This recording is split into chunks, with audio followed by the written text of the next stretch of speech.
నేనే మిమ్మను ఓదార్చువాడను. యెషయా 51:12. ఆదరణ, శాంతి, సమాధానము, నెమ్మది మరియు ఓదార్పు లేక సతమతమవుతున్నావా? నీ దేవుడు ఒకని తల్లి వారిని ఆదరించినట్లు నేను మిమ్మను ఆదరించునని సెలవిస్తున్నాడు. యెరూషలేములోని మీరు ఆదరించబడెదరు. యెరూషలేము పరలోకానికి సాదృశ్యము.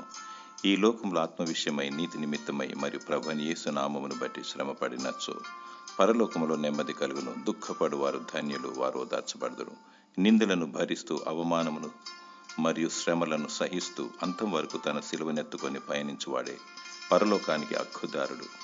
కష్టాలు, సమస్యలు, ఇరుకు, ఇబ్బందులు మరియు నిన్ను కృంగజేసే పరిస్థితులు ఎన్ని ఉన్నా అధైర్యపడకుము. నీ దేవుడు మాట తప్పనివాడు. భక్తి విశ్వాసము కలిగి బుద్ధి గల కన్యకల వలె వధూ గుంపులో ఉండుటకు సిద్ధపడుము. కనురెప్పపాటును ఎత్తబడెదవు. దేవుడు నీకు ధైర్యమును నెమ్మదిని దయచేయునుగాక. ఆమేన్.